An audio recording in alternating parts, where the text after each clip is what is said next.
+1 മലപ്പുറം ജില്ലയിൽ 120 higher secondary സ്കൂളുകളിൽ പുതിയ ബാച്ചുകൾ അനുവദിക്കാനും കാസർഗോഡ് ജില്ലയിൽ 18 പുതിയ ബാച്ചുകൾ, അങ്ങനെ മൊത്തം 138 ബാച്ചുകൾ അനുവദിക്കാനുള്ള സർക്കാരിൻ്റെ തീരുമാനത്തെ ഞങ്ങൾ സ്വാഗതം ചെയ്യുന്നു. ഇത് UDF നടത്തിയ നിരന്തരമായ പോരാട്ടത്തിൻ്റെ വിജയമാണ്. കോൺഗ്രസും മുസ്ലിം ലീഗും ഉൾപ്പെടെയുള്ള സംഘടനകളും യുവജന വിദ്യാർത്ഥി സംഘടനകളും നടത്തിയ നിരന്തരമായ പോരാട്ടത്തിൻ്റെ പരിണതഫലമാണ് ഈ വിജയം. ഞങ്ങളിതിൽ പൂർണ്ണമായി തൃപ്തരല്ല.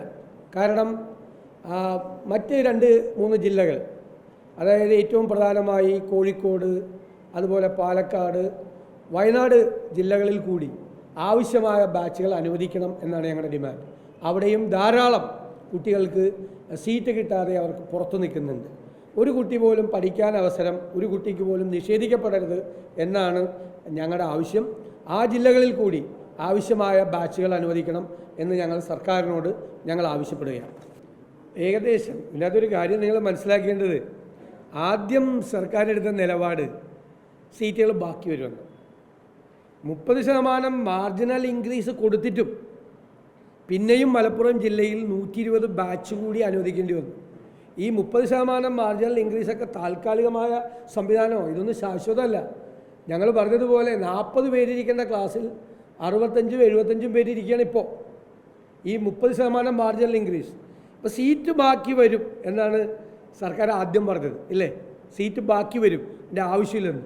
30% മാർജിനൽ ഇൻക്രീസും കൊടുത്ത് 120 ബാച്ച് കൂടി മലപ്പുറം ജില്ലയിൽ കൊടുക്കേണ്ടി വന്നു. അപ്പോൾ ഞങ്ങൾ പറഞ്ഞതായിരുന്നു ശരിയെന്ന് സർക്കാരിന് ഇപ്പോൾ ബോധ്യപ്പെട്ടു. കുറേ പ്രശ്നങ്ങൾ പരിഹരിക്കാൻ പറ്റും മലപ്പുറം ജില്ലയിലും കാസർഗോഡ് ജില്ലയിലും. മറ്റ് ജില്ലകളിലെ കൂടെ പ്രശ്നം പരിഹരിക്കണമെന്നാണ് ഞങ്ങളുടെ നിലപാട്. ഇതിൻ്റെ അകത്തുള്ള ഏറ്റവും പ്രധാനപ്പെട്ട പ്രശ്നം എന്ന് വെച്ച് കഴിഞ്ഞാൽ ആവശ്യമായ കാര്യങ്ങൾ കിട്ടുന്നില്ല എന്നുള്ളതാണ്.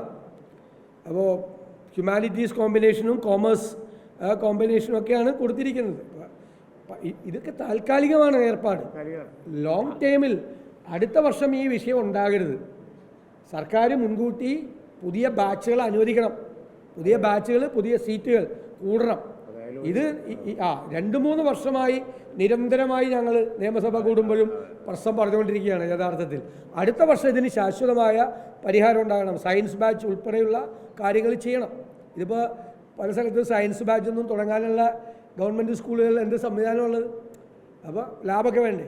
അപ്പോൾ അടുത്ത വർഷം അതിനുള്ള തയ്യാറെടുപ്പുകൾ നടത്തി അടുത്ത വർഷത്തെ തുടങ്ങുമ്പോൾ ഈ ഒരു കുറവ്, ഈ ഗ്യാപ്പ്, അതായത് പഠിക്കാൻ പ്രാപ്തരായ എലിജിബിളായിട്ടുള്ള കുട്ടികളുടെ എണ്ണവും സീറ്റുകളുടെ എണ്ണവും തമ്മിലുള്ള വ്യത്യാസം നേടണം.